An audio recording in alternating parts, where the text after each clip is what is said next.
Welcome back to MS academy YouTube channel, जिसमें हम कर रहे थे क्लास 11th की बायोलॉजी का चैप्टर नंबर 9 बायोमोलिक्यूल्स। और बायोमोलिक्यूल्स में हम अभी तक प्रोटीन्स और लिपिड्स को कवर कर चुके हैं। कार्बोहाइड्रेट का हमने एक इंट्रोडक्शन देखा था, जिसमें हमने बेसिक कार्बोहाइड्रेट्स होते हैं उसको जाना था। और कार्बोहाइड्रेट्स में सबसे ज्यादा हमारे पास इंपॉर्टेंट शुगर्स कौन कौन सी होती है हमने वो देख ली थी, जैसे टेबल शुगर, स्वीटेस्ट शुगर, वो सब कौन कौन सी होती है हमने वो सब जान लिया था इधर। ठीक है, अब देखो, अब हमको बेसिकली स्टार्ट करना है मोनोसैकेराइड से।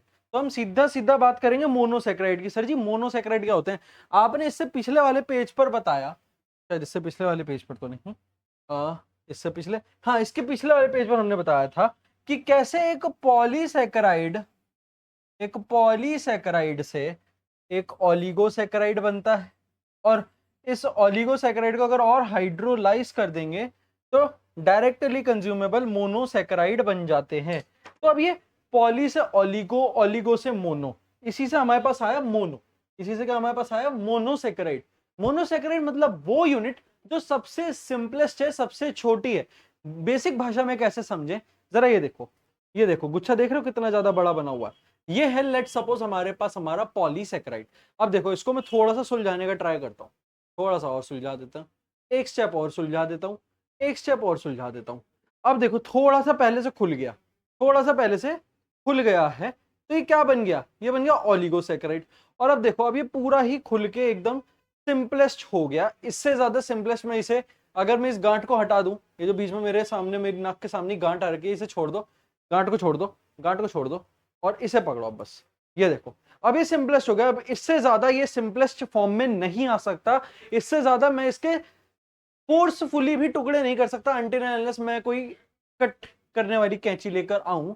वरना जिस तरीके से पहले गुच्छे में था, जिस तरीके से पहले गुच्छे में था, इस गुच्छे को अगर मैं पॉलीसैकेराइड बोलूं, अगर इसको मैं थोड़ा सा सिंप्लीफाई कर दूं तो ये ओलिगोसैकेराइड, और इसको मैं पूरा ही एकदम सिंपलेस्ट फॉर्म में ले आऊं, ये क्या हो गया? मोनोसैकेराइड, यानी the simplest form of sugar due to hydrolysis. मतलब मोनोसैकेराइड का मतलब क्या हुआ? The simplest form of sugar, simplest form of sugar, simplest form of sugar which can not be further hydrolyzed, यानी जो दोबारा हाइड्रोलाइज ना हो सके। सर जी हाइड्रोलाइज क्या था? अबे मंदबुद्धि, क्या तुझे पिछला लेक्चर याद नहीं? हाँ मंदबुद्धि, क्या तुझे पिछला लेक्चर याद नहीं? हाइड्रोलाइज्ड का बताया था। Hydrolysed when a particle, when a larger particle,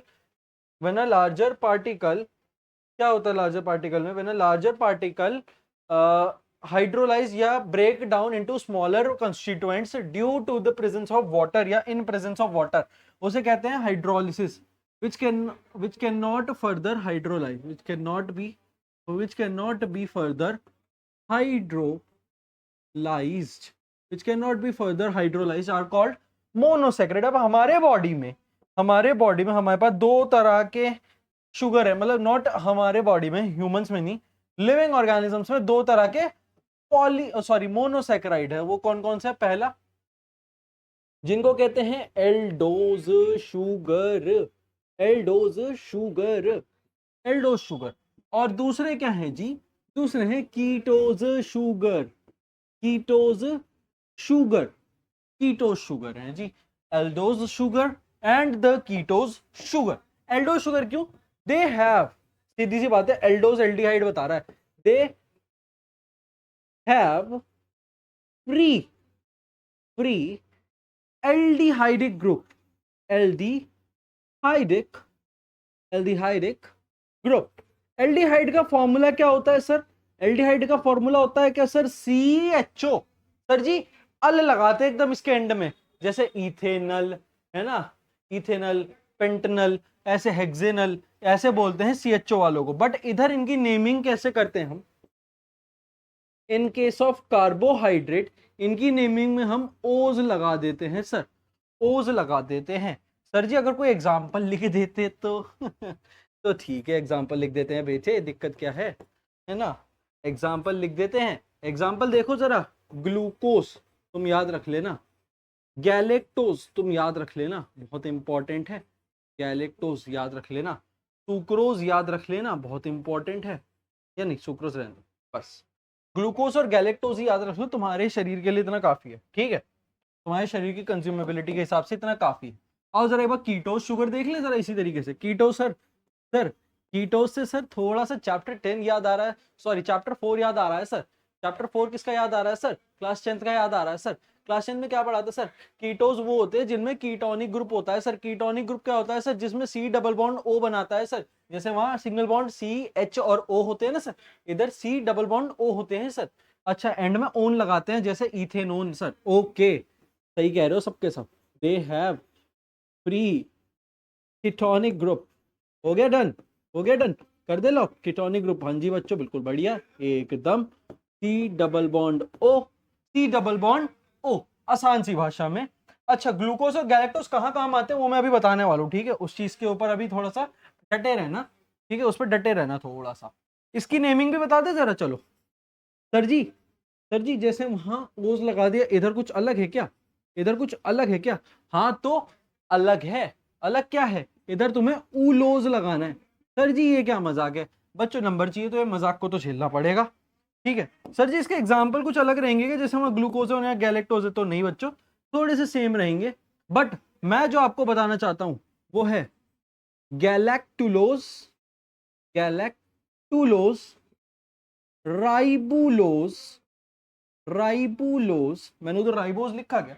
इधर राइबोज भी लिख लेना, चलो राइबोज और गैलेक्टुलोज, राइबुलोज, और इधर देखो इधर आता है फ्रक्टोज, फ्रक्टोज। सर जी क्या ग्लूकोज, आओ जरा एक बार, आओ जरा एक बार।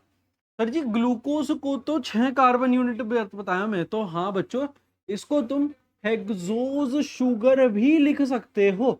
सर जी हेक्सोज मतलब 3 कार्बन की जो साइक्लिक फॉर्म होगी, साइक्लिक फॉर्म, वो भी 6 कार्बन की क्या हुई? हेक्सोज। सर जी इधर, इधर इसे बोलते हैं पेंटोज शुगर। सर जी पेंटोज का मतलब सिर्फ 5 होंगे? हाँ जी, तभी तो डबल बॉन्ड हो है, एक सी से एक, ये लेट सपोज अगर इधर एक सी है इधर एक सी है, दोनों जाके ओ से जुड़ने वाले, इसलिए पेंटोज ही बनेगा। पेंटोज बोले तो पेंटागन, हेक्सोज बोले तो हेक्सागन। ठीक है सर, डन मार देते हैं इधर। आओ जरा एक बार, आओ जरा एक बार, आओ जरा एक बार, ये देखो, ये देखो, ये देखो। सर जी अब इधर के बनाओगे? तो जरा ग्लूकोज का स्ट्रक्चर देख लो जरा, पेपर में आएगा, याद रख लेना, नहीं रखोगे तो पिट्टी पिट्टी, है ना। चलो कैसे याद रखोगे, ट्रिक समझा देते हैं। ऐसे, ऐसे, ऐसे, ऐसे, ये देखो, आसान सी ट्रिक है। सबसे पहले तो ये ज्यादा बड़ा बन गया, हाँ। ऊपर तो CH2OH लगा ही देना बिना मतलब के, नीचे H लगा ही देना बिना मतलब के, इधर H लगा देना, इधर OH लगा देना, सेम इधर H लगा देना, इधर OH लगा देना। अब इधर OH लगाया, इसके सामने H लगा देना। अगर इधर H लगाया तो इसके एकदम ट्रांसवर्सल पे H लगा देना, इधर लगा देना OH और इधर लगा देना H। सर जी ग्लूकोस बन गया क्या? हाँ जी यही है ग्लूकोस, यही है ग्लूकोस। सर जी अब जरा गैलेक्टोज भी बता देते तो थोड़ा सा अच्छा हो जाता। तो लो भाई, galactose as it is same रखो जरा, और सिर्फ चेंज के बारे में जान लो। एज इट इज सेम रखो और सिर्फ चेंज के बारे में जान लो। क्या ये सही है? हाँ, क्या ये देखो, ये भी सही है। सर जी थोड़ा सा दिमाग की बत्ती जल रही है कि आपने एज इट इज सेम रखा अंदर वालों को, तो मतलब सारा चेंज बाहर है, तो बाहर चेंज है, बस यहाँ OH और H की पोजीशन एक दूसरे से इंटरचेंज हो गई। ठीक है सर, राइबोस का स्ट्रक्चर आप लोगों के लिए बच्चों होमवर्क में है। अब आते हैं जरा इधर। सर जी इधर से क्या क्या बताने वाले हो? तो जरा इधर से तुम राइबुलोज, नहीं राइबुलोज नहीं, पहले फ्रक्टोज समझो, जरा पहले फ्रक्टोज समझो। सर जी ठीक है, फ्रक्टोज समझा दीजिए, अपने को क्या है?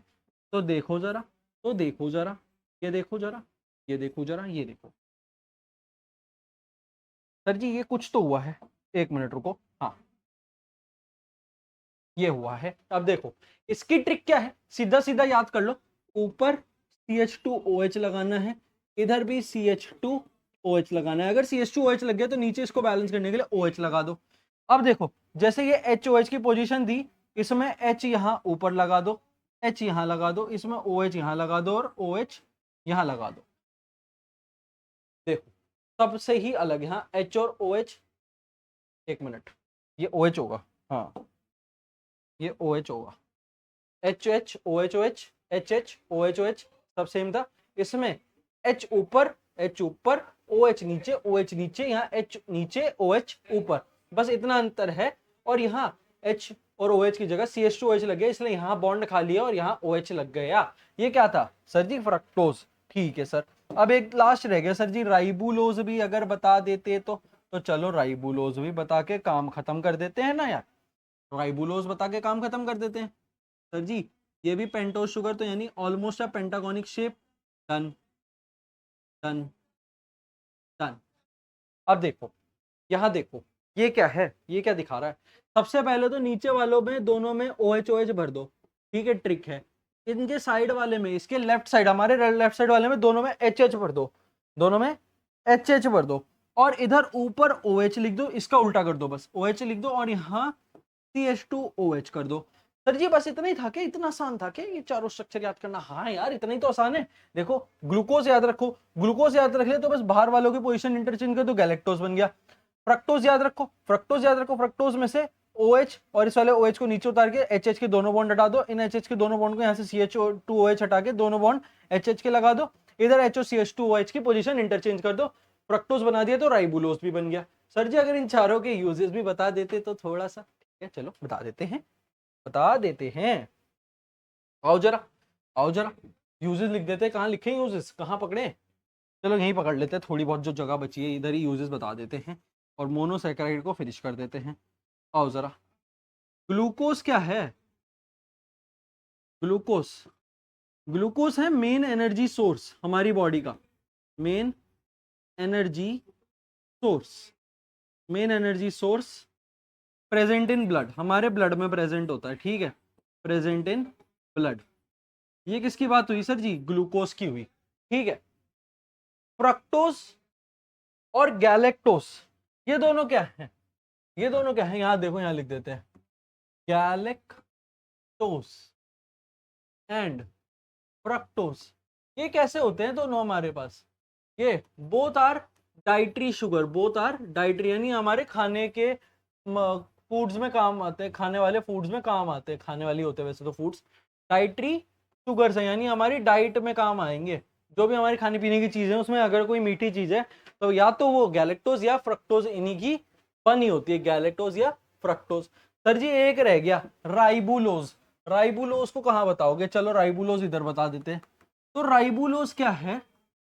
Ribulose present in plant, plant में ये प्रेजेंट होता है, present in plant and help in CO2 fixation, यानी जो CO2 फिक्सेशन होता है किस टाइम पे? During photosynthesis. फोटोसिंथेसिस के टाइम का आपको अगर मैकेनिज्म पता हो तो प्लांट अपने अंदर CO2 को फिक्स करके O2 प्रोड्यूस करता है और O2 बाहर फेंकता है बाय प्रोडक्ट की तरह, और हम O2 को इनहेल करके O2 को हमारी बॉडी में यूज करके CO2 को एज अ बाय प्रोडक्ट बनाते हैं और उसको एक्सहेल करते हैं, यानी बाहर छोड़ देते हैं प्लांट्स के लिए। तो प्लांट में होता है CO2 फिक्सेशन, हमारे अंदर होता है O2 फिक्सेशन। सिंपल सा लॉजिक है। फोटोसिंथेसिस का प्लांट्स में CO2 को लेना है, फिक्स करना है, O2 बनना है, O2 बाहर फेंकना है। हमारी बॉडी में O2 अंदर लेना है, O2 को यूज करना है, CO2 को बनाना है बाई प्रोडक्ट की तरह, CO2 को बाहर फेंकना है। तो वो राइबुलोज का फंक्शन है, वो राइबुलोज का प्लांट्स में फंक्शन है। फोटोसिंथेसिस के टाइम CO2 को फिक्स करने का सिग्नल देता है। गैलेक्टोज और फ्रक्टोज जो है हमारे डाइटरी फूड्स में यूज होते हैं, डाइटरी शुगर्स है, डाइट्स में यूज होते हैं। ग्लूकोज जो है मेन एनर्जी सोर्स है हमारी बॉडी में और ब्लड में प्रेजेंट होता है। यही चार आप स्ट्रक्चर याद रखें तो वेल इनफ है। एल्डोज शुगर, हेक्सोज शुगर होती है, कीटोज शुगर, पेंटोज शुगर होती है, क्योंकि इसमें हेक्सोज यानी 6 कार्बन वाले हैं, 1 2 3 4 5 6, 6 कार्बन, 1 2 3 4 5 6, 6 कार्बन। इधर 5 कार्बन है, 1 2 3 4 5, 1 2 3 4 5, 5 कार्बन, और इधर भी 5 कार्बन, ठीक है। ये दोनों नहीं है कार्बन, 1 2 3 4, 1 मिनट, इधर 5 कार्बन होने चाहिए ना। अच्छा हाँ, इधर ये वाला नहीं है ना, हाँ तो ठीक है ना, 1 2 3 4 5, 5 कार्बन, और इसमें भी 1 2 3 4 5 कार्बन। हाँ ये वाला नहीं था ना, ये वाला बॉन्ड मैंने ध्यान नहीं दिया इसका, ठीक। CH2OH या नीचे वाला बॉन्ड नहीं है, इसलिए ये डायरेक्ट इससे जुड़ा हुआ है। एक, रुको मैं तुम्हें कार्बन मार्क करके दिखा देता हूँ सबके सब। ये देखो सब में 6 कार्बन वाले, देखो 1 carbon 2 carbon, 3 carbon, 4 carbon, 5 carbon, 6 carbon. इसमें भी 1 कार्बन, 2 कार्बन, 3 कार्बन, 4, 5, 6। इसमें देखो 1 carbon, 2 carbon, 3 carbon, 4 carbon, 5 carbon. ये वाला कार्बन इसलिए नहीं है क्योंकि यहाँ पर ये बॉन्ड डायरेक्टली इससे है, यहाँ नीचे कोई बॉन्ड नहीं बना हुआ। अभी तक देखो जरा, 1 कार्बन, 2 कार्बन, 3, 4। अब यहाँ तो वाली चीज कोई है नहीं, तो यहाँ 5वां कार्बन। ये 5 कार्बन, 5 कार्बन, 6 कार्बन, 6 कार्बन, इसलिए हेक्सो शुगर और वो pentose sugar. Free aldehydic group है CHO वाला। नेमिंग में ओज लगाना है, ग्लूकोज, गैलेक्टोज और राइबोज। उधर फ्रक्टोज ओज लगने के बावजूद भी कीटोज है, क्योंकि ये पेंटोज शुगर भी है, इसलिए सिर्फ कीटोज यानी ऊलोज के बेसिस पर हम नहीं बता सकते कि कोई चीज कीटोज शुगर है। वहां पेंटोज यानी पेंटागोनिक शेप का स्ट्रक्चर बनना चाहिए, जैसे कि गैलेक्टोज, राइबुलोज के साथ फ्रक्टोज भी आता है। इसमें ऊलोज है, इसमें राइबुलोज है, इसमें भी ऊलोज है और इसमें ओज है, बट स्टिल पेंटोज स्ट्रक्चर की वजह से क्या है, कीटोज शुगर है। तो मेरा पहले प्लान था कि मोनो और पॉलीसैकेराइड एक साथ करने का, बट मैं चाहता हूं इस चीज को और अच्छे से डिटेल में बताना, तो इसलिए मोनोसैकेराइड के ऊपर एक डिटेल्ड वाला मैं टॉपिक का लेक्चर लेकर आया था। नेक्स्ट टाइम हम स्टार्ट करेंगे डाइसैकेराइड्स के बारे में, डाइसैकेराइड्स भी जानेंगे, फिर हम स्टार्ट करेंगे ओलिगोसैकेराइड और फिर हम जाएंगे पॉलीसैकेराइड। तो अब अकेला अकेला कार्बोहाइड्रेट हमारे 2 से 3 लेक्चर जरूर लेकर जाएगा कि ताकि आपको इंडिविजुअली हर टॉपिक समझ में आए। तो नेक्स्ट टाइम मिलते हैं डाइसैकेराइड्स के साथ, और मोस्ट प्रोबेबली ओलिगोसैकेराइड में उसी के साथ कवर करने की कोशिश करूंगा, क्योंकि ज्यादा बड़ा है नहीं डाइसैकेराइड। तो मिलते हैं नेक्स्ट टाइम डाइसैकेराइड्स के साथ। Thank you so much.